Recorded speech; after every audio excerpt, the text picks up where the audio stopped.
Pickaxe.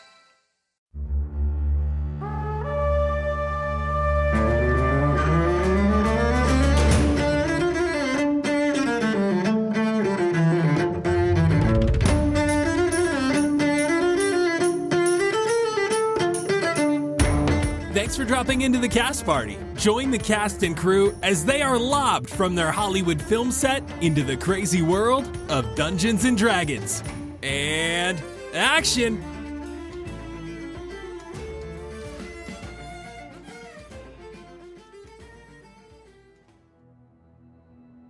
Where the hell are those damn guards? They should be at their posts. All right, boy, we got a prince to find. Oh, there they are.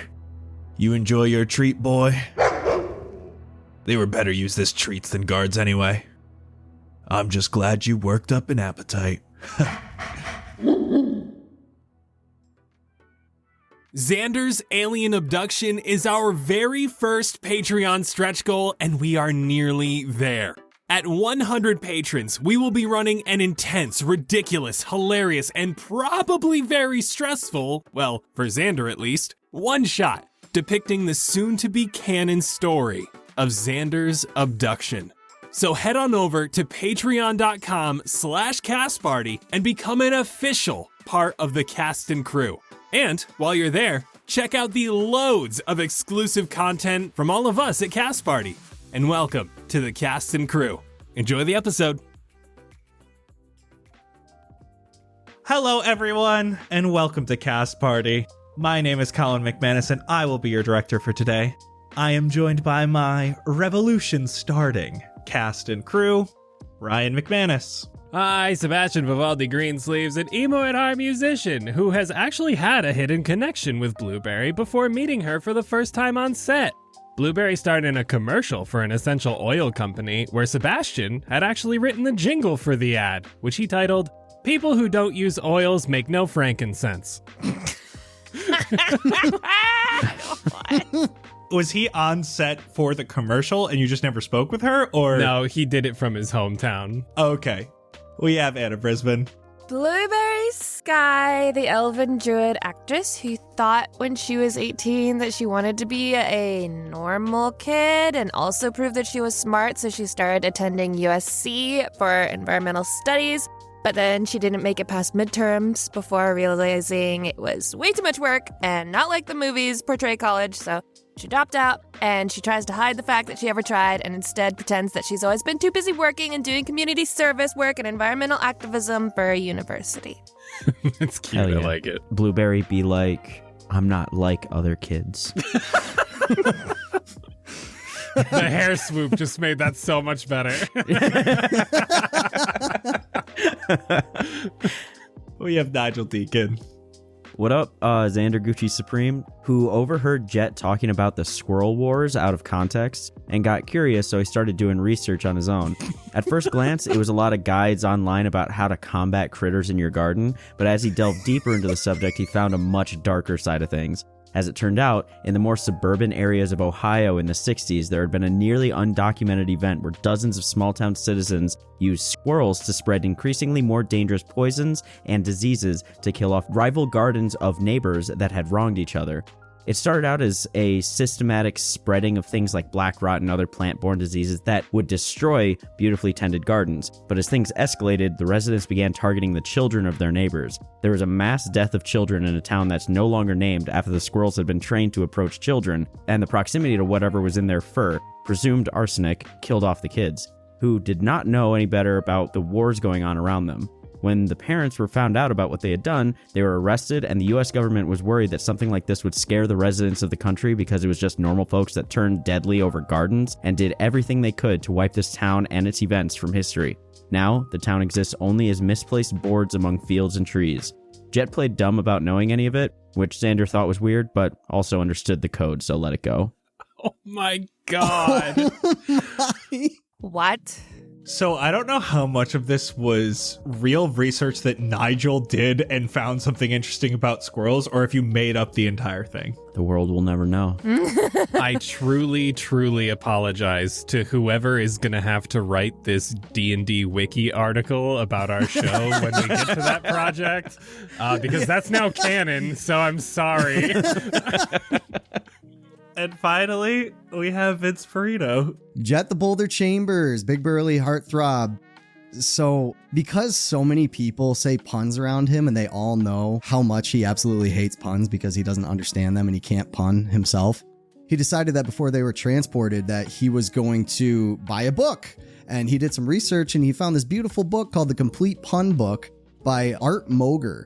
And it's got 4 out of 5 on Goodreads and a good old 5 out of 5 on eBay. So he's like, all right, it's a great book to buy. But because he didn't have time to buy it because, oh no, we got transported, he still is bad at puns. I like that. Dang. I don't know if I would trust a book that's called How to Pun and not Pun Intended. If you're going to make a book about puns, why would you not have a pun in the title, you know? Because he doesn't need to prove himself like that. It's Art Moger we're talking about here. Let's get right into it and talk about what happened last time. In the aftermath of the Valorith wedding, you four and Adolf jumped down the chute that Desideria took Velaspian and Thuridin down during the wedding. You followed old royal tunnels and needed to destroy an ice wall blocking your path and blow away the frozen vapors that still hung in the air. Following to the next door, Adolf opened it to reveal an old safe room in the basement of the castle for the royal family. Statues of King Belmore and Queen Valessa stood here, as well as Thuridin, Desideria, and Velaspian. Adolf, confronting Desideria, was quickly able to get the Queen's approval in these tenuous circumstances. Using Zone of Truth and asking some difficult questions, more of the truth came out about the situation. She told her that ignorance was how your father was killed. At this moment, Adolf flashed back to the first day he met King Belmore, riding with him that day and learning that ruling isn't important. Protecting and keeping the peace is.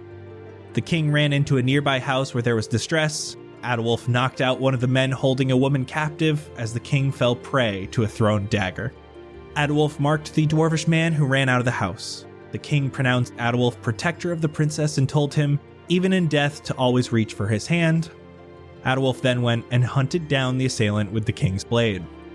Adolf, in current day, walked over to the statue and began to reach for the hand as Desideria lifted her staff.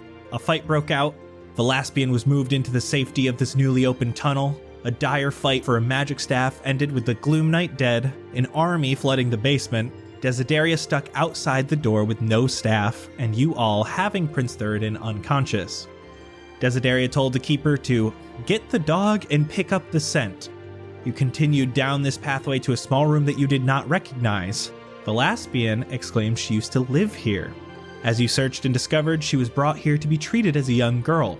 A gnomish man named Pojin, who had been studying the Evergem, had been brought here and operated on the young princess. Magic saved her life. Jett was knighted during this time by the queen with the assistance of Adolf, as you decided to follow the tunnels, opening onto the bridge heading to the mainland. You found some evidence the Ashen Phoenix has used this area to smuggle things or people up to Valorith. As you finally made your way across the bridge, you heard the voice of Queen Velaspian echoing over the city, calling Adolf protector of the princess and enemy of all, and that magic of any kind will no longer be tolerated in Valorith or any cities, else it be an act of war, and that everyone should get ready for a new Fendrea. You parted ways with Adolf as he set forth to the Evergem to find this Pojin, as you all decided to head down towards Pastow to warn May and those in Pastow of what occurred in Valorith. Now you have opened a makeshift doorway that leads to the sewers heading downward into one of these massive arches that Pastow lies between. And so the scene is set. Question is, what you gonna do? With all that junk. All that junk inside that trunk. Should we head to Pastow? Yeah, I think this tunnel should take us right there. The way down is gross, but easy to traverse for the most part. Most of it's stairs, but there are ladders here and there. It smells disgusting. There's cockroaches and rats all over the place, worms digging into the wet walls around you. It's all around nasty. But you make your way down to the bottom of the arch, and you see a small stairway going upwards that you recognize that leads to New Beginnings Winery. And you're heading through. It's pretty much abandoned. There are some labels and barrels left over, but for the most part, this place hasn't seen use in a week or two. So where exactly in Pastow are you headed now that you are back down here? What time of day is it? Let's see. The wedding was early morning-ish. We'll say it's noon. Okay. So we got a little bit of time to kill before we get to actually relax for a second. Yeah. Oh, you mean to like sleep? Yeah, it's too Just early sleep. for that. Yeah. Yeah. Oh, yeah. But we could like sit down for a minute. True. I don't know how everyone's feeling after all that, but we can rest. We can go to the Drunken Ox. We can Have a drink. start warning everybody. We got to tell someone what happened up there. Yeah. Maybe we head to the Drunken Ox, take a rest, and see if we can get any info about, like, if anyone knows anything after the last time we were here. Because we kind of helped a coup happen. So things might have changed. It's only been like a week. Oh my God. My God. Oh, yeah. So with May taking over, she's probably not in the undergrounds of the winery, so we should probably go find her somewhere. Yeah. Maybe they took over Haven. Didn't that, like, burn to the ground? Yeah, Okay. but maybe she did something with it. Do we want to head there first, or do we want to go straight to the Drunken Ox first, catch our breath? Let's have a drink. Let's talk to anybody that we can. All right. Yeah, let's hit the Drunken Ox. That I think that's pretty close to here. I didn't realize it was across town. All right. Someone's got to be at the Drunken Ox to talk to and start spreading the word about what happened, right? Yeah. Blueberry, where do you currently have Desideria's staff? I mean, it's in my hand. Hmm. I don't have anywhere else to put it. Damn, double staffing? That's crazy. Can I wrap it? Yeah, you got enough to wrap it. So I'll just wrap it up and then put it poking out of my back. So, heading over to the Drunken Ox, you initially come out of New Beginnings Winery, and you see a few changes that are happening around Pastow. As you get to more of these main roads, some of them are completely brick now. They used to be completely mud roads. They are still dirty, as a lot of people are walking around in the mud side streets and then walk onto them. But most of these main streets are now made of brick, and even some of the smaller alleyways are having bricks added to them. Another area you can see that is aggressively under construction is actually behind you as you leave New Beginnings. If you remember, New Beginnings is butted up right against this arch, and on the walls of this arch, there are huge support pillars being added, and whole buildings are being created using the infrastructure of the arches. Much taller buildings than the rest. They rest along the arches, and some of them look like they're going to be the tallest buildings in Pastow. So you start heading towards the Drunken Ox. On your way towards there, ahead of you, you see there is an old man seated against a building. He currently has 7 small dogs around him. 2 are in his lap sleeping away. 3 more next to him drinking from a small bowl on the ground with water. And 2 more playing about 10 feet away. They're growling and jumping around at each other. They're all puppies. They're all really young. The old man looks to be in pretty ragged clothes. He has a few bowls next to him that used to have food in them for the pups, but they're pretty much licked clean. I'm going to take most of my rations and put it out. I'm going to put enough in the bowls, and then I'd like to give the rest that I have to the old man. You see, as you drop the rations into the bowl, the 2 puppies that were playing come rushing over. They start eating what they can. Even the 2 sleeping dogs that are on his lap rush over. And as you're sitting here, Jett, you can see all of these dogs have golden eyes. Golden? Wow. As you hand this over, the old man looks for a moment. He throws it in a small bag he has behind him. Mighty kind of you, stranger. Appreciate it. How long have you had these little ones? They are new. Quite young. They're quite interesting. Is there a reason they have these golden eyes? Just reflects how pure they are on the inside. Really? Do they get much bigger than this? You could say so. He gestures his hand to you because he's still kind of sitting against this building. Yeah, I'll grab his hand and help him up. Grab his hand, help him up. He puts his hand on your shoulder, your right shoulder, real tight and squeezes it as he stands up. Thank you much, stranger. Anytime. How many good berries do you think I have from my stuff? We'll say 10 to make it easy. Okay. I just want to give him a handful of 10 good berries and just be like, only one of these a day, okay? They're very filling. Do you think the dogs will eat them? Yeah, if they're not picky. He has a big smile on his face, puts the berries in his bag as well, and says, "See you around, travelers."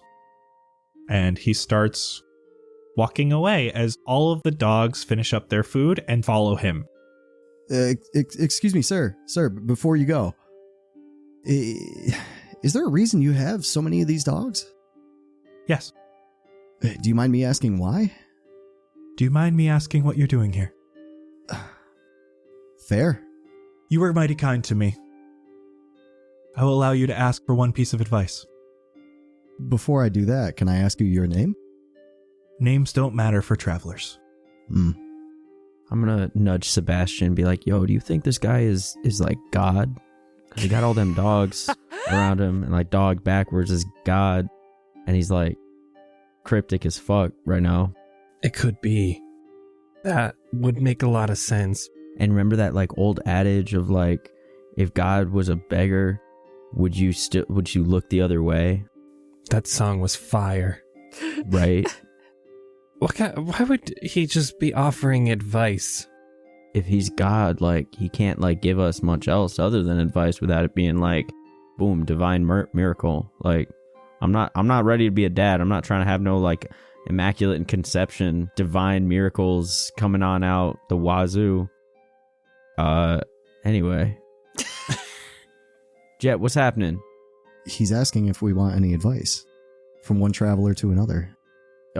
Where can we get a dog? Let's not waste our question on that. Okay. let's be rational here. I don't know. Blueberry and Jett, you guys gave him all the stuff. Why don't you pick one? Blueberry, any ideas? I don't know that I need any advice from him. Let me hit you with a hypothetical there, Jett.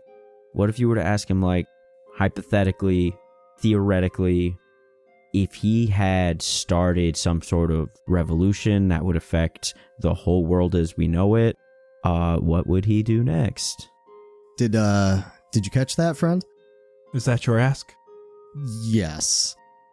You're taking a large problem and not seeing the simple answer. You pick your side, you choose what is right, you spread that message, and you stop what is wrong. Easier said than done. Absolutely. I'm sorry to take up your time. I apologize. My time does not mean much. Maybe he is God. If time doesn't mean anything to him, what the fuck? He bows and continues walking. As he's walking away, I want to try to focus in on him a little bit because he's got me thinking, and I just like to try to sense if he's like good or evil. So I'm just going to use my divine sense, see if he's like a celestial fiend, undead, or anything of that nature. As an action, you can detect good and evil. Until the end of your turn, you can sense anything affected by the hollow spell or know the location of any celestial fiend or undead within 60 feet. Jett, you see him as he starts turning down an alleyway, all of these dogs following him. You just encountered a celestial. What? I knew it! Whoa. Okay, so, guys, there was something a little weird about him. I don't know. As you turn around to tell them that, Jett, the rest of you see that on Jett's necklace is glowing the profile of the dragon head. What? Dog, your drip is glowing. Yeah, you bright as hell, man. My drip? What do you mean? Sun's bright. Yeah, whatever. No, your neck, bruh.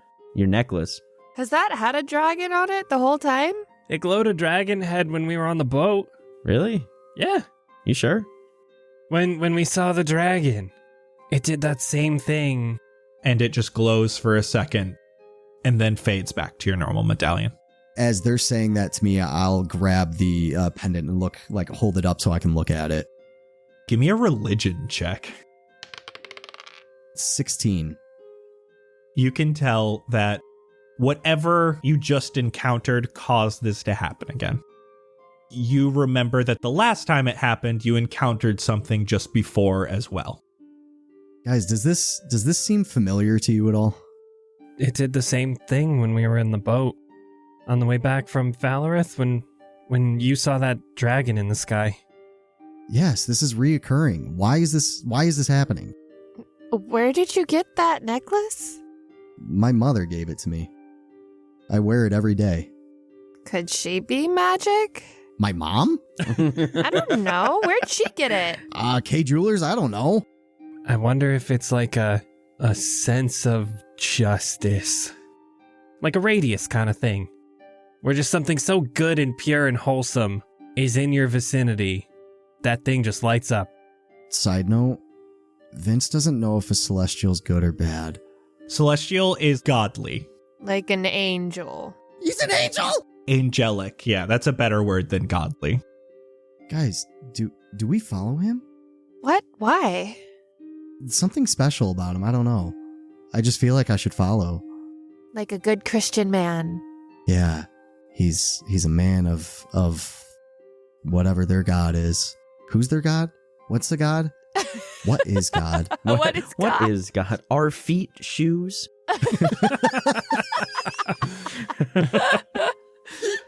I think we should probably just keep on going to the Drunken Ox. We'll see him again if he's important. Is he really going to offer us anything else when all he was going to give us was advice? And it was only one question. I'm not sure he's the kind of guy in a position to give out good advice either. So you guys are all headed back to the Drunken Ox? Yeah.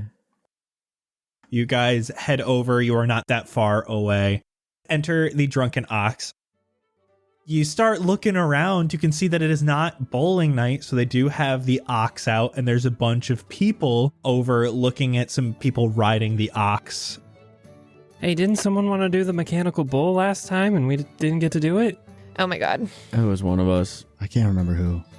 But I'm going to keep it real with you, Chief, right now. I would like a drink, and I'd like to sit, because we've had a hell of a morning. I'm right there with you. Not a bad idea. Do you think you'll be better after drinking? Yes. There is a tiefling woman behind the bar. She looks very similar to Cleo, but a little bit darker amber red color to her skin. Xander, you walk over. Hey, What's up? can I get you? A flagon of ale, good ma'am. You don't want an ox horn? She holds up the ox horns. I'm good for right now. Thank you. All right. Wait, could I have kept my old ox horn? Oh, like a refill station kind of thing where you get the novelty cup Yeah. and then you can come back? And you get a discount? For sure. Oh, you've been here before. Yeah, we were. Never mind. It was just a normal night when we were here last. Never a normal night here. I'll go up with Xander. I'll get a drink with him. Sebastian, Blue, you guys want anything? Oh, just the water. I don't know if I can drink after this morning. I'll take some like chamomile tea. I got you. I'll grab drinks and I'll go back to our table and I'll also pull out my teapot and pour some tea for everyone.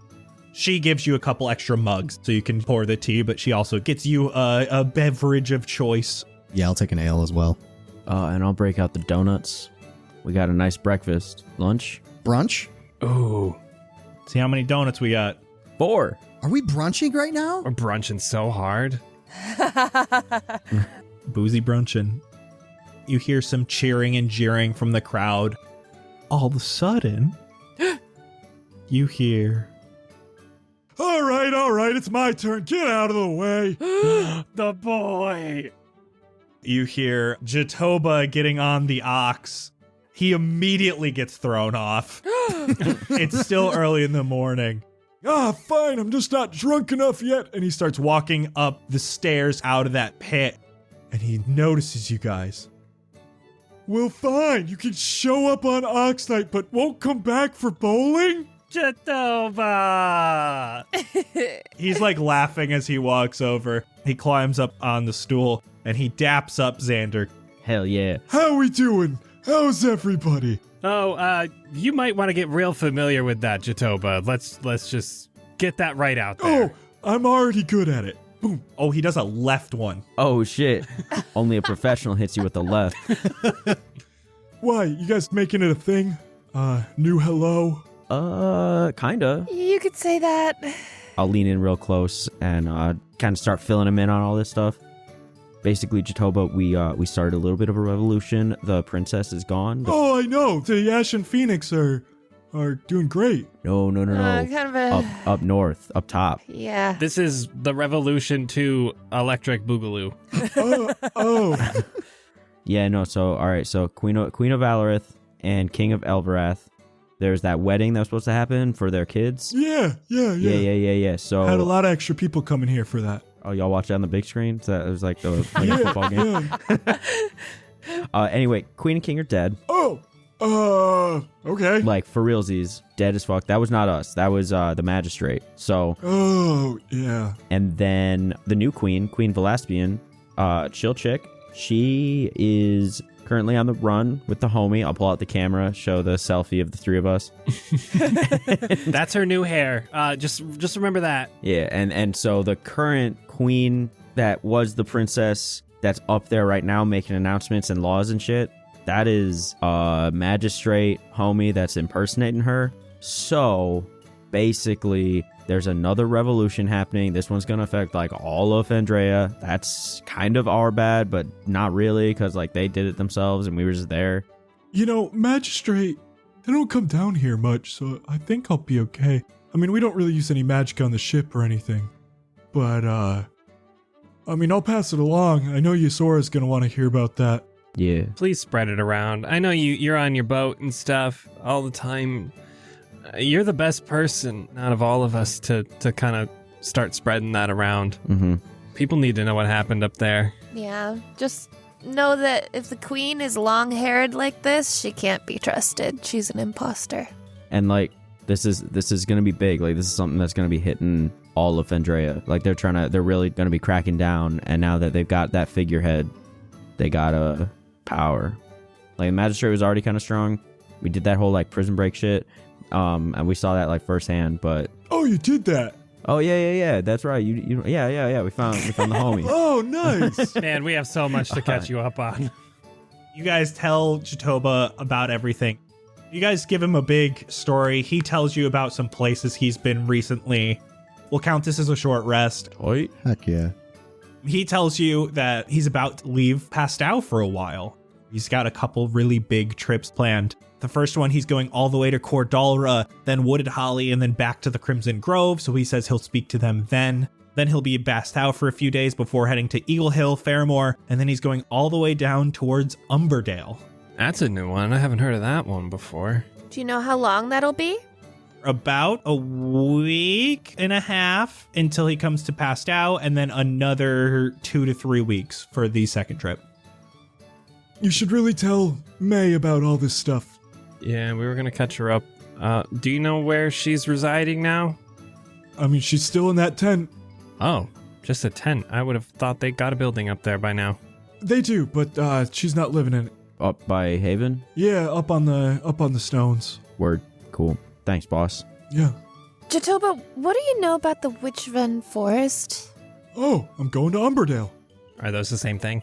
No, the Witchven Forest is right outside of Umberdale, the city. What's it like?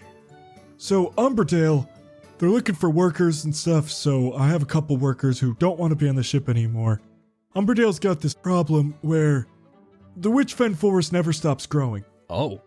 So every day, they have to go outside of the city walls and chop down all of the new trees and plant life that keeps extending towards the city to kind of keep it at bay. So they need workers. Huh. Damn. Do we want to rethink our next step? Well, that's like in a week, right? You're not leaving for Umberdale for another week? Okay. Lit. All right. Well, we want to be on that boat when you go to the umbilical forest. No. So he gives you like a detailed itinerary of where he's going to be when. Cool. Well, I've finished my 2 beers. I'm gonna go do the ox. Good luck, bro. You got this. Have fun. As you're leaving, people are cheering. He's doing well. Does no one want to do the ox? We're here. Last chance. Might be a while. Xander? Yeah, fuck it. YOLO, right? You watch Jatoba. He stays on for 18 seconds. Damn. As you are watching Jatoba, you see that it's really easy to stay on at the start, and then it slowly gets faster and moving quicker. So, first round, I need an athletics check. 16. Ooh, you're feeling real good. Feels nice and easy. Staying on for those 6 seconds, and I'm going to need another athletics check. 2. No.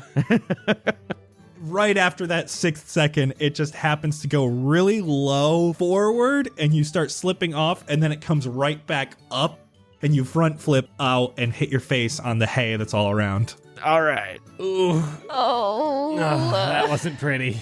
We did it, boys. Pretty good for a first timer. Yes, that was definitely my first time on something of that nature. Does anyone else want to do the ox while we're here? This is not my kind of thing. Hey, Jatoba. Yeah. 5 gold pieces. I stay on longer than you. All right. Let nature guide you. Jett, I'll cast guidance. I'm giving you my last bardic inspo slot too. When you sit down on the ox, I kind of do a little snap and a point finger gun at the ox, and some of the mechanical things like spark and make like a entrance kind of thing Oh. for your inspo. I'm going to give double finger guns back. You got this. All right, Jett, give me that first acrobatics check. Or, sorry, athletics. 18. Easy 6 seconds. Heck yeah. Keep going. Yeah, I'm going to need that. Oh, God. Oh. Well, what do I get for my bardic as well? A D8. Yes. Okay. 13. DC 14. Oh, no. I rolled a 1. I rolled a nat 1. You stay on for a decent amount of time, a little bit longer than Xander. You aren't thrown off in a spectacular way. You just happen to fall. Guess you're paying for drinks today. God damn it. He holds out his hands. I'll give him 5. You tried. I expect a drink out of this. He rushes right back over to the bar. And you can see he's got 2 ox horns as he comes back and sits at the table as he starts drinking both of them. God damn it. That's my boy. I'm just going to give him one big pat on the back just to, say bye, and hopefully it spills a little bit of his drink. Oh, God. I deserved it. See you later, buddy. We'll see you on the boat soon. I'm having a bowling alley installed. What?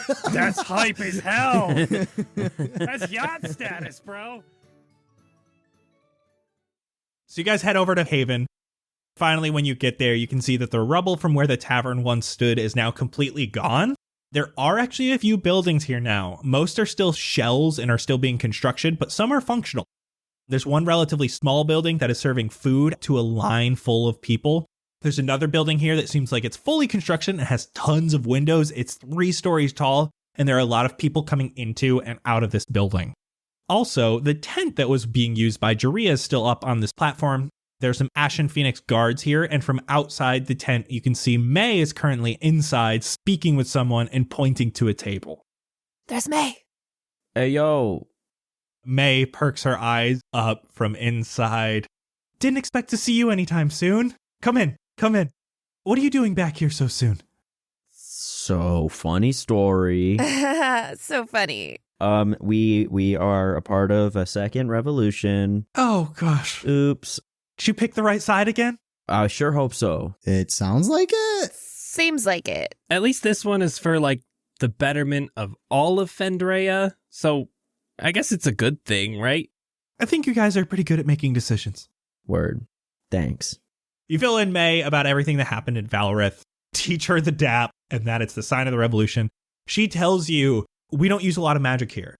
I can't be in a position to fight against this right now. But what I can do is promise that we're always on your side. Everyone here in Pastow. We'll lay low, stay here, keep rebuilding our city and build up our forces as best as we can. I pray we won't need to use them. It's not that you'll need to fight right now. It's that the possibility might arise in the future. Right now, we need to get the word out, and we need to tell people what happened and that Valorith is corrupt. Just remember, no matter what you see here, if the Magistrate does indeed start making their presence in Pastow, doesn't change anything. We're here for you. Hell yeah. We appreciate you. And we will be around to help out too, as Best we can. Yeah, thank you. All right. You teach her the DAP. She goes, what do you call this? So this is a DAP, D-A-P, and it's the sign of Friends Within the Revolution. When you need our help, I'm only a DAP away. Beautiful. Just beautiful. What does that mean? I don't know. Show me a DAP somehow. Just DAP me up. Okay. Oh, Blueberry, you said you could do stuff in the sky, right? Yeah, once I sleep. That's fine. Just for future reference, if we ever need you, look for the DAP in the sky. A big old bat symbol in the sky. Just Okay. You know we live under a bridge, right? Oh, fuck. Can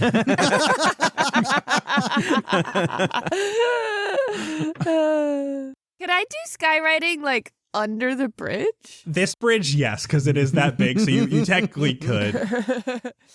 May, before we go, I just have a quick question for you. Down the road, we ran into this gentleman. I wasn't able to catch his name or anything, but have you ran into a man that had a lot of puppies with golden eyes by chance? Does he live here? I know most of the residents of Pastow. He seemed homeless. He said he's a traveler. He's just passing through. We don't have any homeless in Pastow anymore. She points to the 3-story building that has all these people in it, and right next to it is that food kitchen. It is temporary, but it's at least a roof. Damn, you've really spruced up the place. First off, you are incredible for doing that. That is amazing. As you say that, she has these huge bags under her eyes. You've been doing work, May. And second, have you ever heard of dogs with golden eyes or puppies with these gleaming golden eyes? That seems kind of weird, doesn't it? It's not that weird. Some dogs have gold eyes. It is a little weird, but also I got a sense from him. He just seemed angelic almost. I have no idea. I'm sorry. Well, thanks. I have much more to worry about than one man who doesn't want a place to stay here. All right. Well, I'm sorry to take your time. Wait, didn't you film a video at the wedding? Oh shit, I did. Oh, right. Oh, yeah, you could show May the carnage. Well, if you want to see that. May, do you want to see carnage? Like, that's kind of a loaded question there, bud. It got weird. No, I've seen a lot of travesty in just these past few months. I mean, these monsters were crazy. I'd rather not. All right, we'll watch it outside. Relive this morning's trauma. Bye, May. And you go, and you open the video. Oh. You're seeing it, but again, you're not hearing it. You're hearing something different. Looking for answers. Stick to your own path. Walk to the edge. Your mission will be clear soon enough. Namora. What? What the fuck? All right. Can one of y'all hold this? And I'm just going to hand the camera to someone else. Yeah, I'll take that. And I'll pull out the knife that I found. While he's looking at the knife, I want to take a picture of him with the knife. Ooh. Oh, interesting. Shit. What are you doing while you're looking at it, Xander? I'm kind of like, I'm holding it with the grip in one hand, and I'm kind of like poking the end of the knife and kind of just like moving it around and looking at it. All right, so I know y'all didn't hear that, but the video definitely said something about Namora and Blightmore, which is another thing. One of the things that I caught was use the blade. So that seems a little ominous, but also like super intriguing. So I think I'm about to use this blade. On what? Well, I guess we'll find out. I mean, not any of you, obviously, or like anyone that... No. You know what? I'll hold my forearm out. Go ahead. You sure about this, bud? Do it. I want answers, man. If you think that's real, I believe in you, bud. Let's do it. I'll heal him after. All right. I will do a single slice on his forearm in a safe way. Give me like your normal attack roll with advantage. Damn. It's a 25. Roll your damage. That is 5 damage. Xander, you can see that this knife is much sharper than the other ones you have. It sliced his skin very easily without much worry. As you're right here, give me investigation. 19. There should be more blood coming from Jett, and it's not. He's starting to bleed, but when you slice him, there's not that much blood coming out. But the weirder part is there's almost no blood on the dagger at all. I want to try to like pool some blood into my hand from my forearm. Blech. And then I want to just hold it out for Xander to put the knife in. I like the way you're thinking. I will do this. It's hard to tell because the blood is still going through Jett's fingers a little bit. But Xander, it's not just all falling to the ground and not just all pooling in his hand. All right. It still doesn't look like enough, but are you feeling okay, Jett? I'm going to go up and grab his forearm around the cut and cast first level cure wounds. Well, y'all ever think about what it'd be like to get cut by a lightsaber, how it just like immediately cauterizes the wound? Mm-hmm. I wonder if this kind of has the same thing. All right, look. We'll keep investigating this, but let's keep it on the back burner. But for now, let's go do something. What were we doing next? We need to go figure out that thing with those kids. Oh yeah, the chupacabra. Yeah, the chupacabra. Yeah. All right. Well, Pastow's all warned and ready. And how far away is Duford from us? It's multiple days. Oh, should we just get on the road and sleep on the way, or do we want to sleep here at like the Drunken Ox and then go in the morning? I would like to sleep here so that I can put some skywriting in the sky of Valorith before we leave. Yeah, that's a good idea. Yeah. We can get like a head start in Duford once we arrive because it takes a day and a half to get there. So Yeah. we'll have that extra half day. Do you have anything you want to do while you're in Pastow? Anyone want a tattoo? What? Don't tempt me. Oh, I don't have enough for a magic one. Oh, Blueberry, how much do you why? need? How much do you need, bud? I thought it was like 100 gold or something. Listen, whatever you need, I got No, extra. it's not worth it for a magic one right now. Those are temporary, right? Right. Hey, have you been having any of those dreams like since you got that tattoo? Nope. Well, wait, I lied. Nope. Definitely haven't. You have had one. No, I haven't. Jett told me to keep it to myself. That's right. Blueberry doesn't know. Sorry.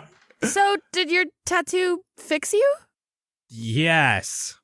That's pretty cool. You okay, buddy? Totally fine, Jett. Insight check. You know I'm not fine. This is our secret. What? Are you guys sleeping at the Drunken Ox tonight? I'd like to, if we can. Yeah, you guys take a little bit, hang out. You chill with Jatoba a little longer. They're not leaving until the next morning anyway. So then we're able to take a long rest. Yay! Finally. Oh. And You guys are level 7. Away. oh, also, can I attune to this staff and see if it does anything for me? Ooh, good call. Yeah, give me an Arcana check. Okay. 13? You are looking at the staff, holding it, trying out some things. It feels like a magical focus that's cold to the touch, even now. You could touch this to any body of water and freeze it in a small area. Ooh. And then we all head to sleep. And Sebastian, it's been a while. Did you really just jinx me, Blueberry? You're dreaming again.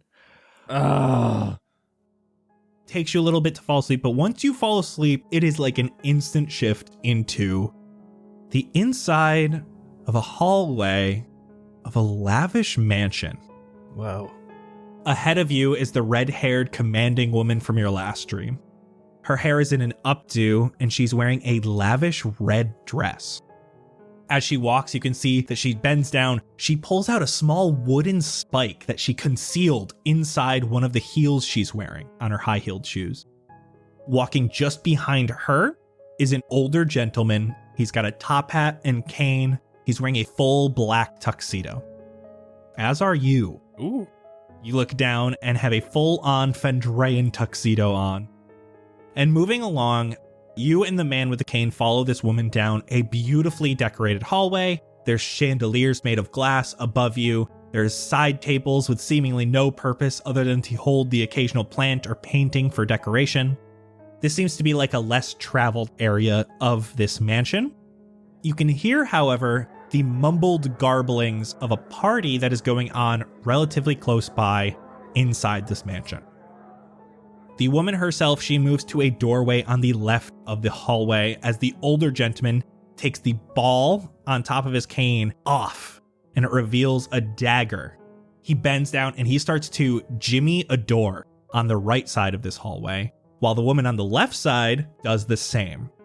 The man points at you and gestures you closer. He is speaking softly, but again, you can't hear what he's saying. It's mumbled and a mix of sounds that don't make coherent sense to you. He looks like he's asking you something and reaches out his hand as he's getting his face very close to this lock and trying to look inside of it. Do I have anything on my person?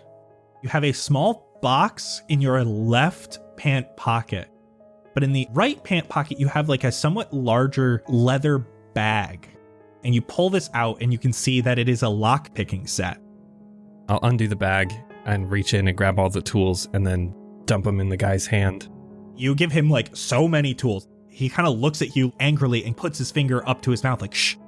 He takes 2 of these long, thin pieces and he hands you a very thick one. And he starts putting his 2 very thin pieces into the lock. And he looks like he's getting ready to do something. And then he's looking at you expectantly.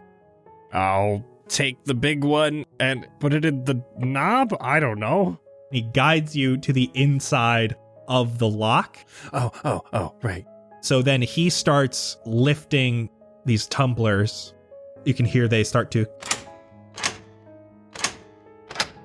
And then he's able to open the door. And he shuts the door behind him.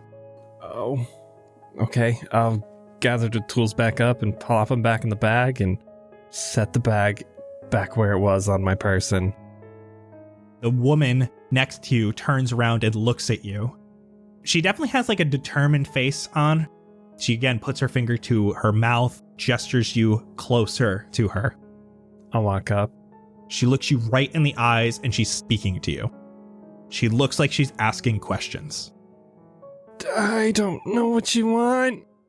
She looks angry at you for a moment and she taps your pocket where there's that square-shaped box.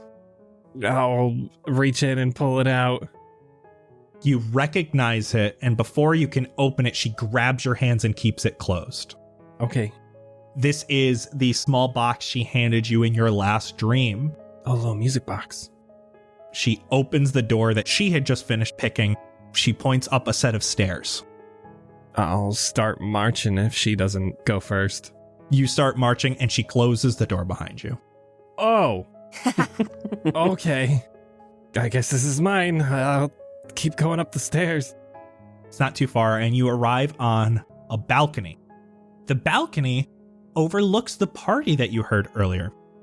Fancy lasses and lads are all here mingling. Most people here have wine in their hand or an hors d'oeuvre. There are seats and stuff, but most of this area is for the ballroom. And oh, are people dancing. There is a piano being played here on a dais that overlooks the ballroom. A soothing tone is being played on this piano, and all the people here are just eating it up. After the song finishes being played, the pianist stands up moves towards the crowd and gives a deep bow. The crowd erupts in cheers and applause. Again, everything garbled mess, but you can hear the shouting. You can hear the excitement in their voices. Some people even have tears in their eyes and screaming at the top of their lungs. And this man is standing here, and he commands attention and love with just his presence. He slowly but methodically makes movements as he bows and waves to those all around. He makes direct eye contact with different members of the crowd. His face is near perfectly symmetrical, and he has a very light complexion. His dark black hair is rather short, but not quite buzzed down to nothing. He pulls off his suit jacket that he just finished performing in, revealing a button-down shirt. He takes a moment, rolls up the sleeves to his elbows, and he undoes the top button of his shirt and pulls out a medallion that was underneath. The medallion has an etching of the rune that is on your wrist. Whoa. As you see it, it glows in ivory white as the man immediately darts his eyes up and locks eyes with you. Oh. A sly smile dawns his face. As the applause died down, he says, "Thank you for coming." As he leans back onto his piano and plays a shattering chord, as your vision slowly starts turning black from the outside in. Oh god, I'm winding up the freaking music box. You pop it open, you wind it, you wind it, you wind it, your vision slowly fading as he has not broken that eye contact with you. And you hear those 4 notes.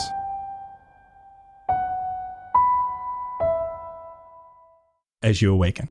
I'm shooting up out of the bed and just gasping and immediately looking at my wrist. It's glowing. I'm grabbing my pillow and throwing it across the room at Jett. Fuck.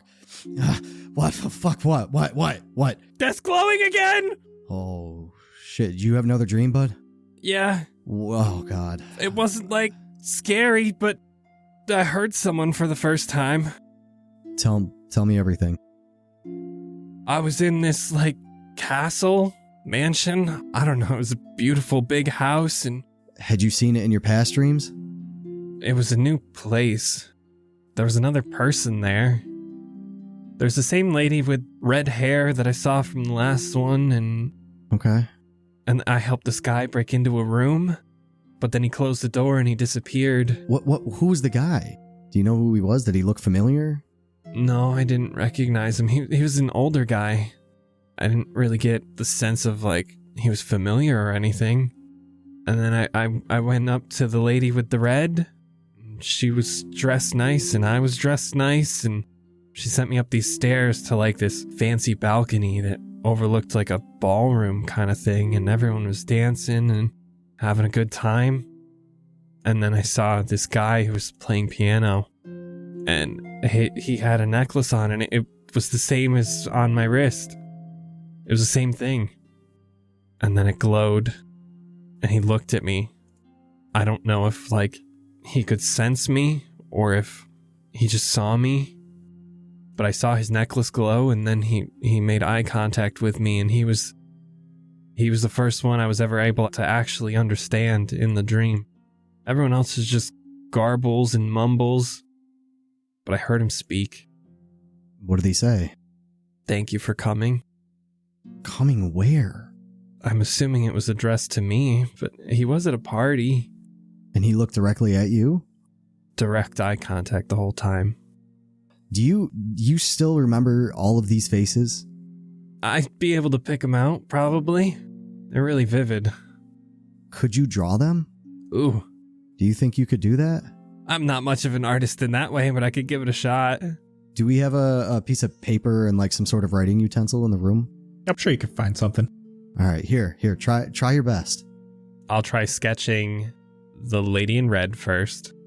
I'm going to have you do the lady in red and the man with the top hat first, and do a separate roll for the man you just saw. Just sleight of hand. I'm using the red dice for the lady in red. All right. 23. You are very happy with how you did.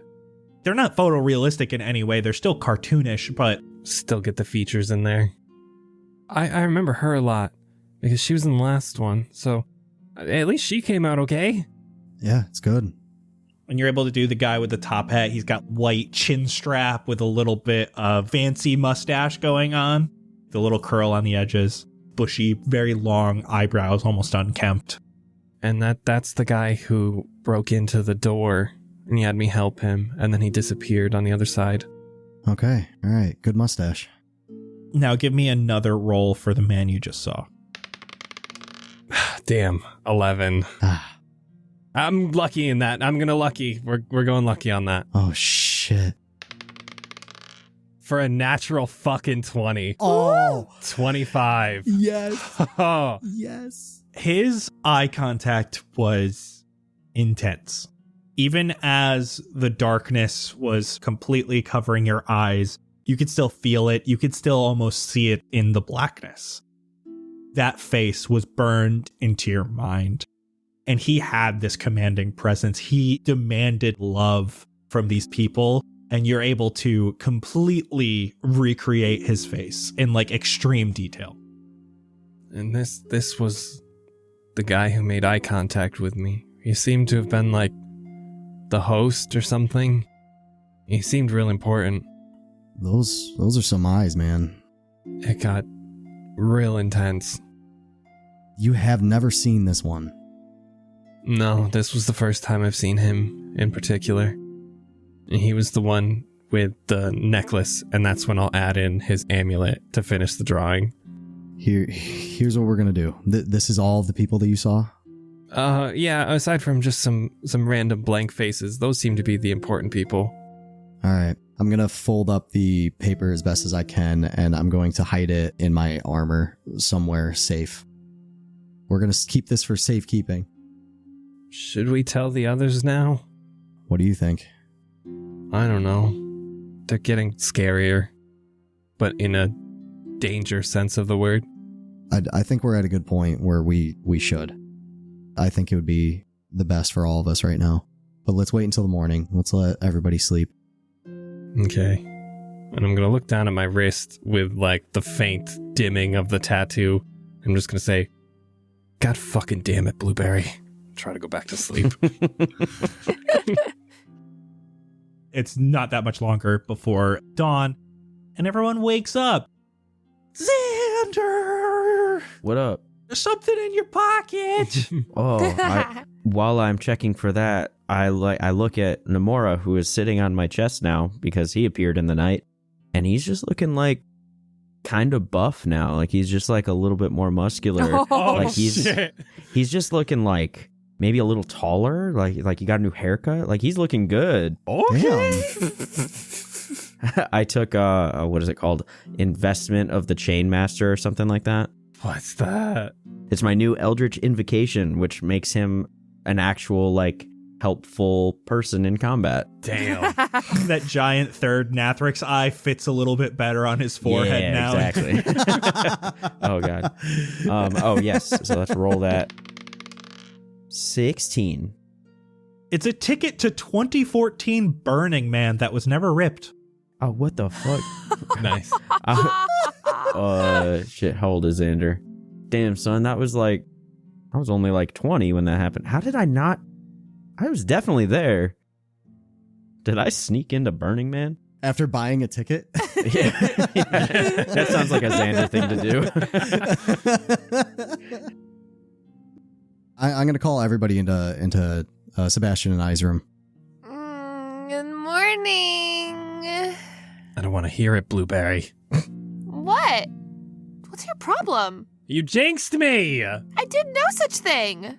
Okay, remember when you brought up my dreams, and I had another one last night. Oh my god, that means it's all in your head. No, because I had one before, and I lied to you, and I'm sorry. What? Jett told me to keep it a secret. Why? Okay, all right. Listen. There was a lot happening, okay? I didn't want to bring on any extra stress to everybody until we had a good time to talk about it. I feel like now is that time. Why is it stressful? Aren't all dreams in your head? I mean, yeah. So, Sebastian, do you want to explain all this? Let me get the paper. Go ahead and start talking while I grab that. Why is this so complicated? Okay, talk. Have you ever had a lucid dream? No. Are your dreams vivid at all? Sometimes, not especially. I don't know if this is like a lucid dream or what, but Did you know you were dreaming? oh yeah. Well, then that's a lucid dream. Okay, so yeah. That's happened twice now. The first time wasn't too bad, but I was just kind of walking around through a little random building. Nothing really spooky. But then this time, I was at some party, and I remembered someone from the first dream. And I'll point to Jett's paper. This lady, the lady in the red, she had me walk up to this balcony, and that's when someone made eye contact with me and spoke to me.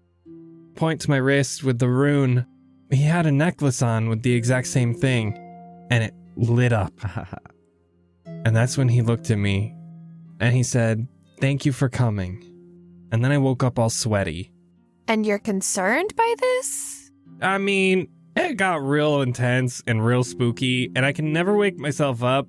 I mean, you told me that you walked through a building. You saw a lady, Yeah. and then you saw a man who made eye contact with you and said, "I'm glad you came." And he has a necklace with your tattoo on it. I will add, he has woken me up twice now, and both times he has been in pretty rough shape. And this glows.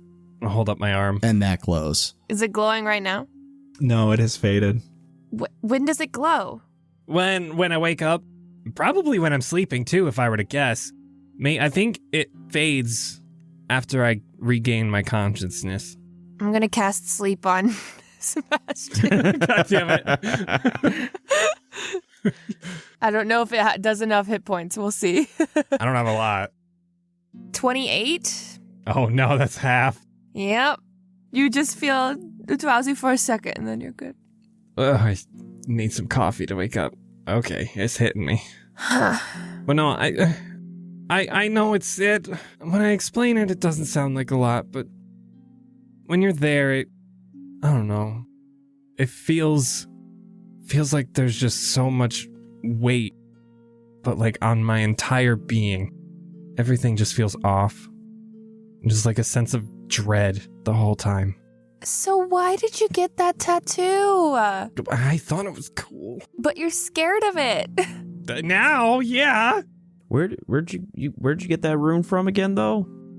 The first nightmare. Yeah, all right. So I feel like you're just asking for it, bro. I didn't know this would happen. I was just impulsive. Well, are you good now? Are you hurt? Did anything happen? No. All right. You still got your rest? Yeah, I'm feeling great now. You still good to travel today? Yeah, I'm ready. Just maybe a coffee or something before we go. I forgot we had to travel today. I don't want to walk. You say that as you are walking down the stairs into the main portion of the Drunken Ox. You can smell fresh coffee brewing on the stove. You're sipping your coffee before getting ready to go as Jatoba walks in the door again. Oh, hey guys. I thought you left yesterday. No. We planned on it. Oh, where you guys headed? Duford. Oh, okay. Yeah. You're not headed there, are you?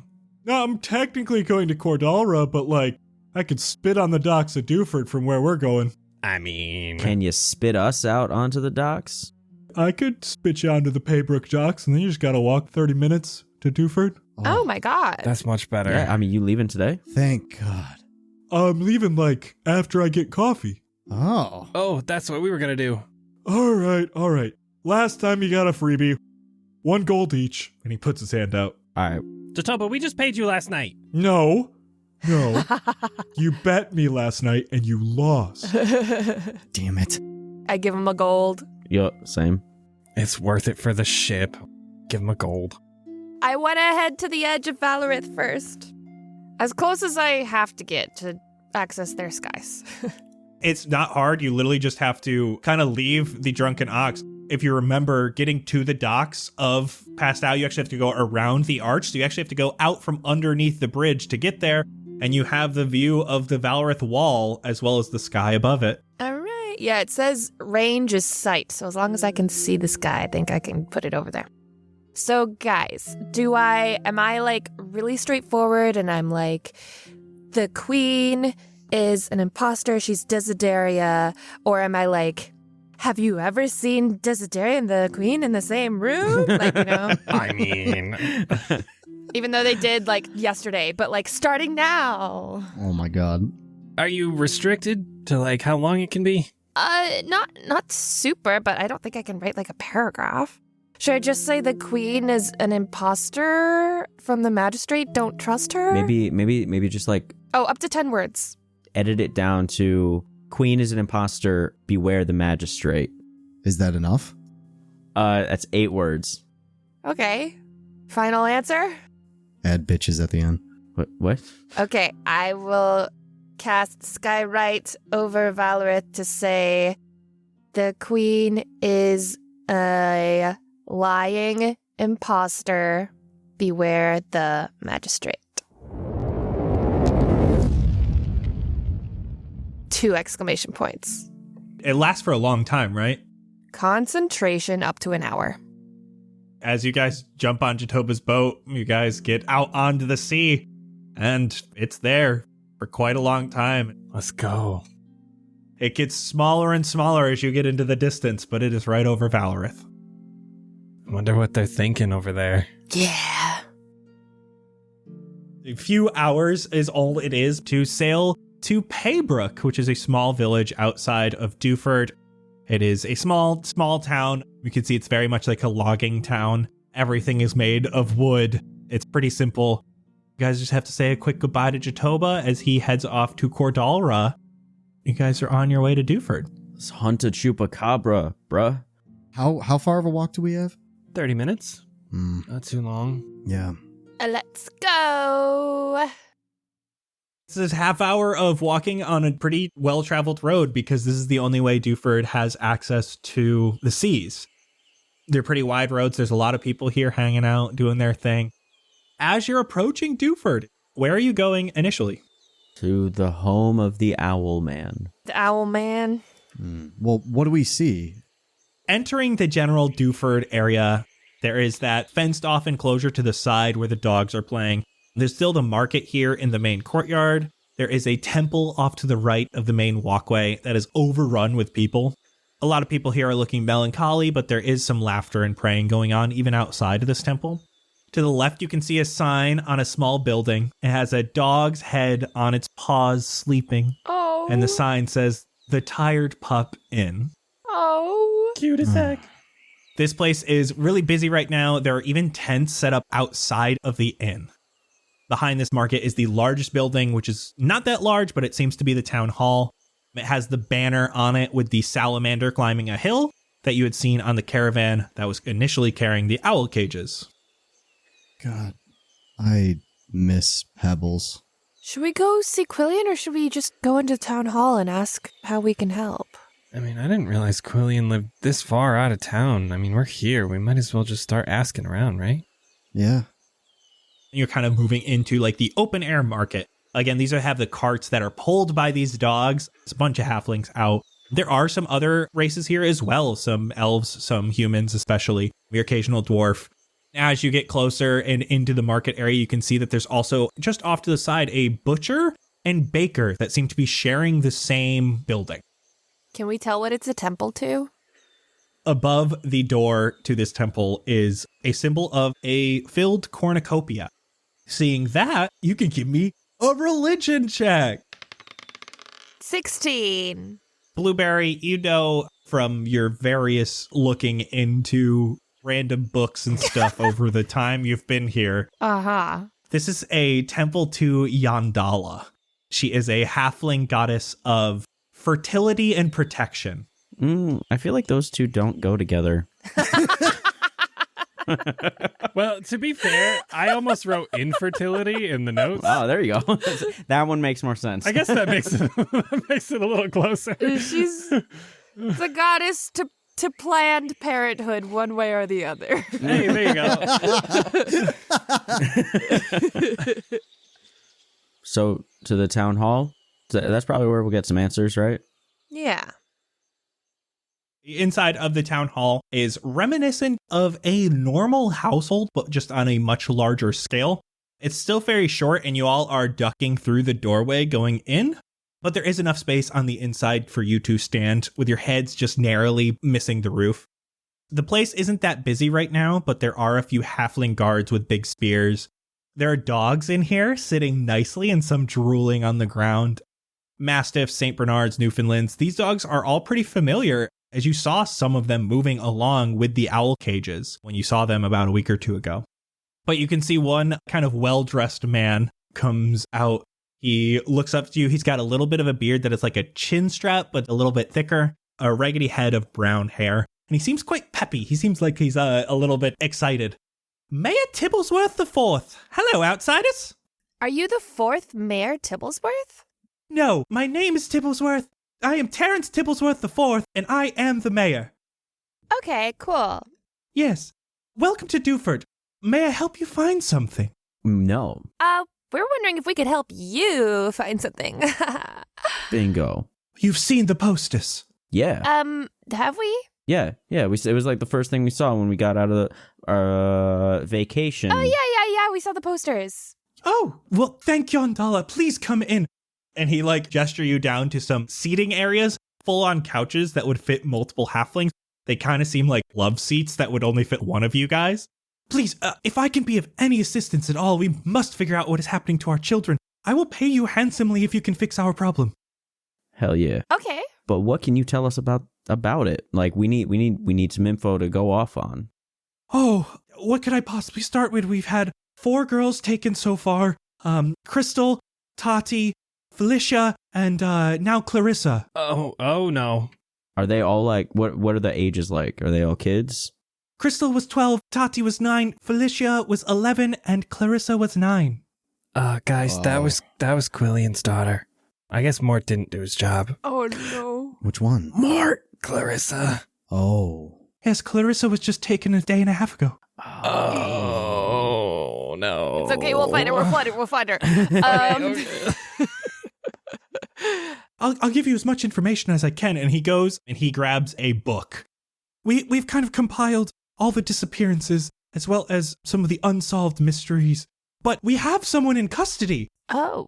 But she must be working with someone else. She was in prison all night the evening Clarissa was taken. How do you know that she was involved? She's been sneaking around town at night. Okay. How so? What is her excuse?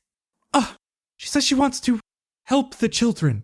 Well, I think we have means of forcing her to tell the truth if you want us to investigate her.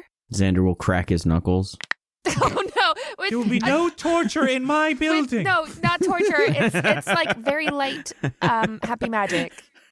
You can go see Sylvan. She's the one in custody. You may read this as well when you come back.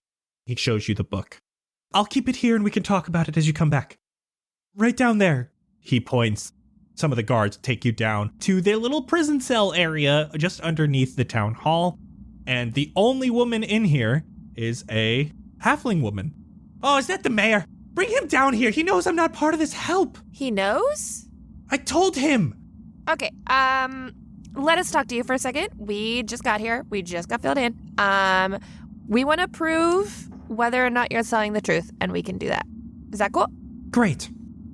So our friend is going to cast a very harmless, painless spell. All you have to do is not resist, okay? If you don't resist, we'll know that everything you say is the truth. Are you ready? Sure. I just want to go home. I'm just trying to save the women here. We'll get you out. If you're telling the truth, it's fine. Should we get the mayor in here for this? Yeah. Yeah, we need the mayor.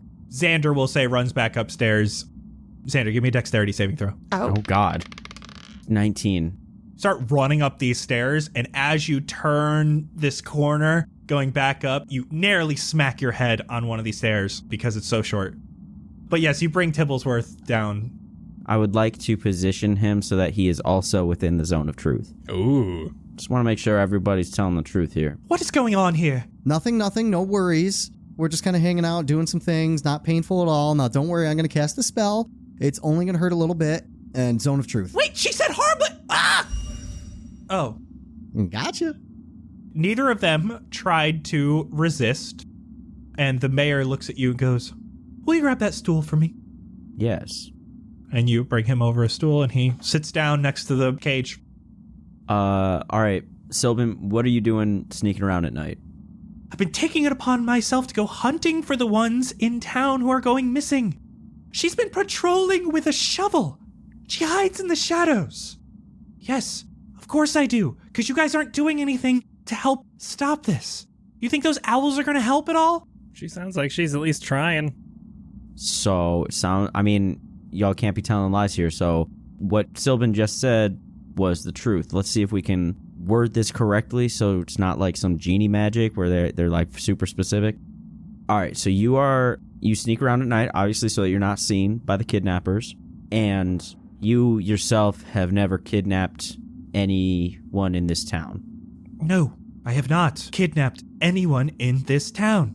Is that specific enough for you? Yes. Do you have any idea who did? I believe it is someone in the town that is doing the kidnapping. But you don't know specifically. No, because I could not continue my investigation because of these bars! And she starts shaking the bars. Okay, all right. Mayor.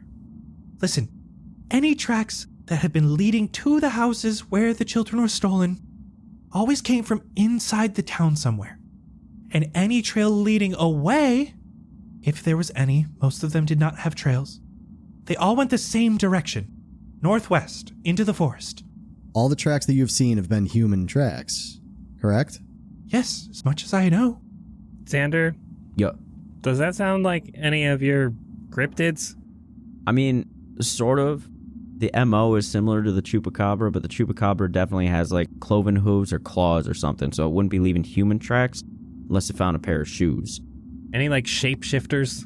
Ooh, yeah. There are like things like skinwalkers and wendigos, I think. Like they're somewhat shapeshiftery, and they do mostly move around at night. But I mean, like those are usually like vengeful spirit types, and they're both from like Native American folklore. It kind of like fits some of these, but it's like bits and pieces of each of them. Let's go with skinwalkers until we get more info. All right. Are we done here? Just so we all know, the weaknesses of a skinwalker are silver and saying the skinwalker's real name. So if we can figure that out, there's something. Wait a moment. Northwest. Sylvan is like, yes, all of them are going northwest. That's where the Gray Skies is. The what now? What that? Pirate ship. Oh, Pirate ship? Ooh. I'm all about Is it. that the name of it? The Gray Skies? Yes, was washed ashore centuries ago. Haunted pirate ship. No one knows how it got this far inland. Ooh. Has anybody ever been to it before? Oh, it's terrible. What do you mean? I'll show you the book. Shall we? Yeah, okay. Are you gonna let Sylvan go? She's clearly got nothing to do with it. Oh, yes, thank you for reminding me. He just tells one of his guards to do so. Sylvan, if you are comfortable, we could use you as bait. I have a spell to locate creatures, and it works well if I'm familiar with the person, so I can't really do it with the girls that I haven't met, but we could also give you a sending stone so you could communicate to us if you really need to. I don't know, if we leave you out and about, like, just a little, dress you in, like, little kids' clothes and, like, have you playing outside or something at night, and we just stay kind of nearby and hopefully you get taken? I must say, I don't know if I would like to go back to the Gray Skies. Oh, you've been there. I'll be bait if I don't get taken. You'd probably be taken. Because otherwise there's not much point, because we're trying to figure out where they're taking them. Do you think me looking like a child would be enough? I don't know. All of the other children have been taken from their beds. Yeah. Oh. Okay. But maybe there's not usually kids hanging out outside, so they're like, oh, easy. Give me persuasion, Blueberry.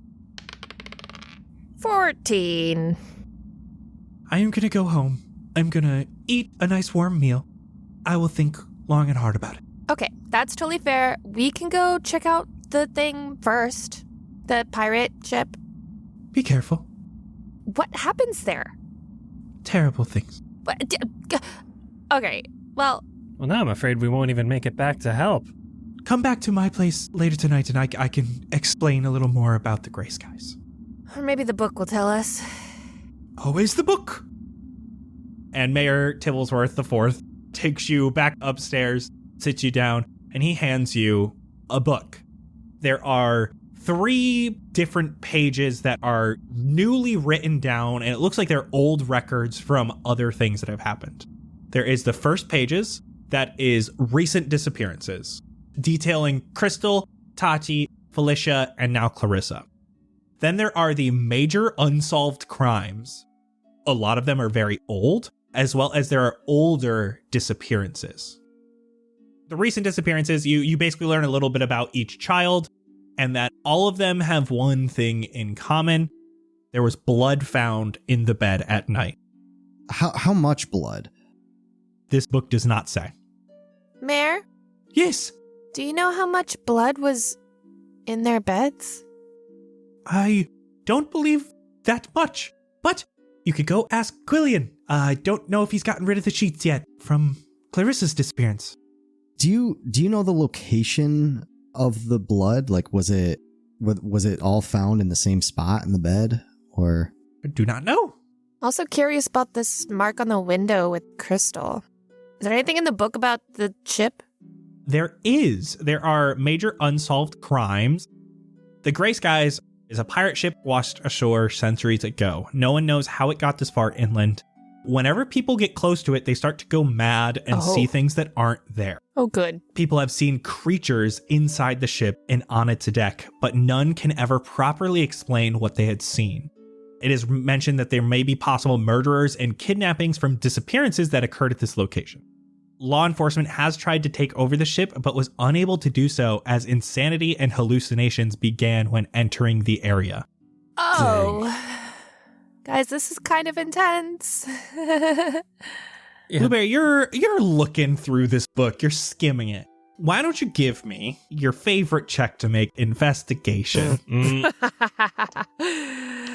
That, it would be... Is this a 1 or a 7? This is a 7, so that's a 6. The major things you see are what you're reading. Yep. Do we really want to make 2 trips there? It sounds dangerous enough to survive just one. I would not recommend going there. What if that's where they are? Then I would recommend going there. Well, then I guess we're going there. Do we want to just enact the plan and see what happens, or do you guys really want to scope it out? I'm fine either way. Well, one thing we could do, but it's my most powerful spell, but I think I could do it. I've never tried anything this powerful before, but I could try, is the locate creature thing. We could get close to it, and I could just try to locate a halfling. And the closest halfling would ping, and if it's in the ship, we would at least know that there's a halfling in there. That's not a bad idea. Not to be too much of a downer, but does that work if they're dead? I don't know. I think it would work either way. I would know if it's moving. Oh, that's okay. All right. Honestly, I mean, I feel like we should get into it sooner rather than later, and being there during the day is probably better for us because we can see. Yeah. I mean, like, me and Blue, we good, but you boys can't. We a little blind. Yeah. The only thing I worry about with this is if you're going during the day, the tracks leading to the locations of the kidnapped children were always coming from within the city. As they were leaving, it was going towards the northwest. You would assume that means in the day they're in the city, at night they're there. So if you go there, how do we figure out who is doing the kidnapping and stop it? True. What if we, like, post up around the edges of the northwest of town, like hide in the trees? Ooh, like set a trap kind of thing. Yeah. Oh, we could be like Robin Hood. Yeah. I love your enthusiasm, and I believe this is a good plan if we could do so every night for the next few months. These 4 disappearances, they did not happen day after day after day after day. They took months to occur. Was it on a specific day each month? No. So do we just kind of wander around until nighttime and then go to the ship? I still think that we should go check the ship out right now. Yeah. Because if there's anybody there, we need to get to them as soon as possible. Do the tracks just disappear eventually? Eventually, it gets too muddy in the forest where the tracks are so hard to follow. But in general, there is a path that goes to the gray skies. All right. Well, I think right now we should go out there, see if we can find anyone, and then search for clues out there. I feel like that's our best bet. Yeah. yeah, unless we want to interrogate more people in the village. Xander cracks his knuckles again. No, I'll dock your pay if you do that. I'm just kidding. I just figured it would be funny for emphasis. I know it's not really a laughing matter, but it's fine. Do we want to check out the house Crystal came from and ask about the mark on the window? Sure. That seems like the only thing that kind of stood out from the disappearances. Yeah. That would be the temple. Oh, okay. Let's go. It's right there. Yeah, we're right next door. Might as well. You head towards the temple. As you're walking in, there was the ending of a ceremony. It feels like that is over. So there is a few people here still sitting down, kneeling, praying, but there is a singular priest of Yandala here.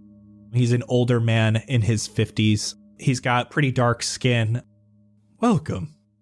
Hi. Have you come to pray? No. Not exactly. We are visiting. We heard about the village's problem with disappearances, and we wanted to help and get as much information as we can. We appreciate your help. It is a dark time for Duford. Yeah. Were you here when Crystal was taken? I was just in the other room. Deep tragedy. She was a wonderful young lady. Yeah, it looked like she had a nice, bright future ahead of her here.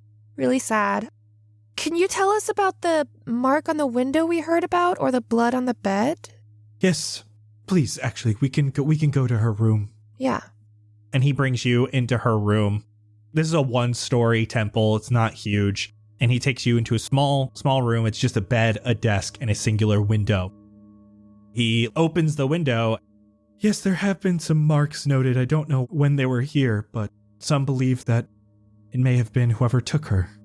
Can I investigate the markings? Give me investigation. Dirty 20. A human hand would not have been able to make this mark. This mark is sharp and there's a gash. It is splintering on the wood here. It looks like something that would have had claws. All right, y'all, we dealing with a skinwalker. There's some claws. This was not made by a person. This was made by a thing with claws. Skinwalkers have claws? Well, so the thing about a skinwalker is it can transform into just about any animal. Oh. They're like cousins of werewolves, kind of.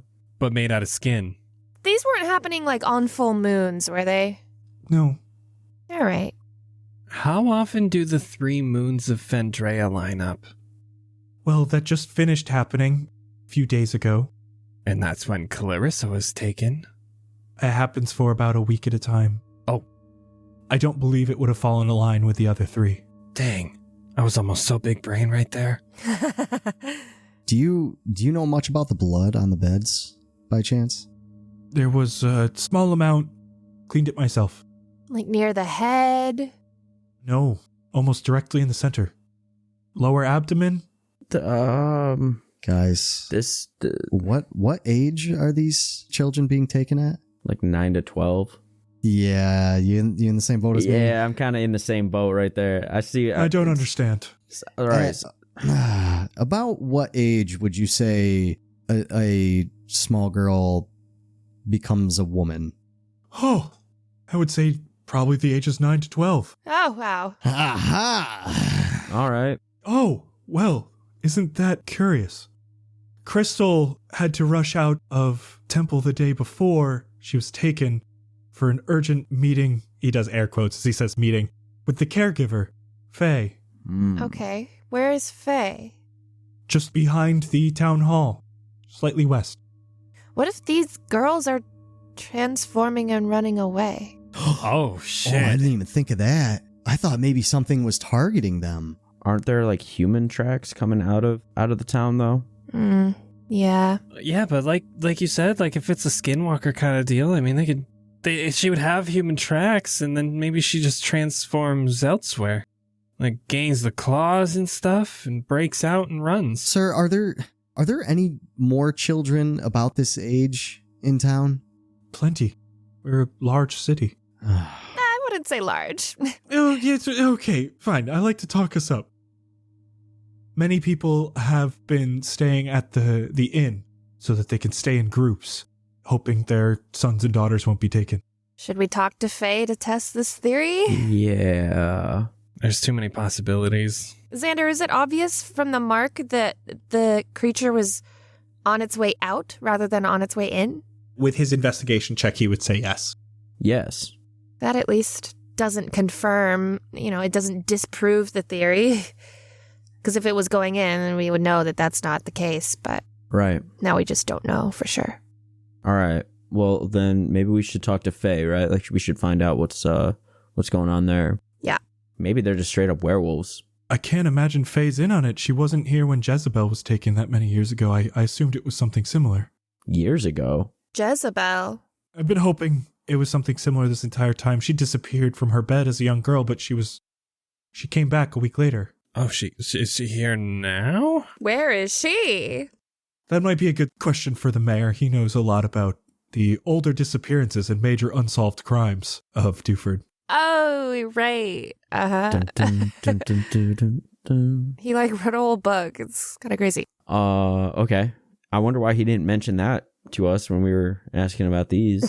Oh, he didn't. That's weird that he wouldn't bring that up. Well, then let's go talk to Faye, see what's what. Then we'll talk to the mayor about Jezebel. And then we'll do werewolf things or skinwalker things. Actually, wait. Before we go, sir, would you call yourself a godly man? I follow Yandala. Okay. Does Yandala know anything of puppies with golden eyes? There are lots of dogs here, but I don't know if there's any with golden eyes. Have you seen or heard of a man traveling through town, an older man with a lot of puppies with golden eyes? I can think of none. The search continues. Okay. So where do we go next? Faye. To Faye we go. You head on over to the caretakers. You can see that this place is very, very empty. You walk in. There is a small halfling woman here. She's got long braided black hair with brown eyes. She seems very giddy. She seems very happy. She's got soft white skin. She's about 3'6". Her left hand and forearm is wrapped up in a sling that goes around her neck to keep it stable. And she looks at you, smiles. And that's a wrap for today. Dang. That's an arm wrap. Oh, thank you all so much for listening. If you like puns like this, go listen to the Pungin Part 2. It's free for everyone. Bye, everybody. Bye. Bye. Head on over to patreon.com/castparty and become an official part of the cast and crew. And while you're there, check out the loads of exclusive content from all of us at Cast Party. Behind the Scenes drops after every single Cast Party episode, where you can hear more about our conspiracy theories, thoughts on our story, and behind the scenes info you won't get anywhere else. The After Party drops the first of every month for our patrons, and if you loved our free episode of Yarrow's Super Happy Fun Murder Dungeon or Enter the Pungin, you will adore the other crazy one-shots and miniseries we've got waiting for you.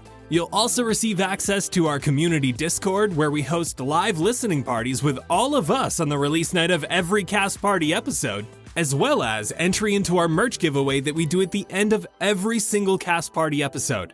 And speaking of, this week's merch giveaway winner is Mark H. But hey, we just dropped some brand new limited edition anniversary merch that will be running for probably another month. So don't miss out on getting your hands on these new exclusive designs over at cast-party.myshopify.com.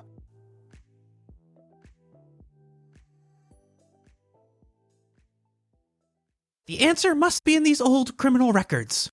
Someone must have done something that shows us who was up to these kidnappings. Ebab Flo once took all of the lemon poppy seed muffins from poor Rosendo's bakery. Don't know why they'd go for those. That's only their third best muffin. War-torn Knight was found naked in the streets one evening. He swore up and down that it was all a misunderstanding. Guards got him some clothes and let him head home.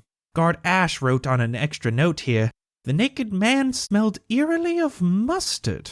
Curious." Saint E. Love was arrested for trying to teach a young man how to fight with a sword. Now that seems like no crime at all, that just seems like good defense tactics. Oh my, it wasn't a training sword, and the child was 3! Lord Asselberg was in here for a few days. Nothing on his record, he just wanted to hang out in the prison cell. Alright. Dubwood was in here after participating in a bar fight with Sean de Jesus. He mentioned, and I quote, "He dabbed on the haters too hard." And then Sean de Jesus threw a chair at him. Wondrous people we have here. Eric Five and Jesky Fire were both arrested one night because they were practicing archery in the range. Apparently that law was enacted that very morning by one Njok. She really let her position on the board get to her head. She even tried using it to cheat in her archery tournaments. Well, maybe those little girls will be lost forever.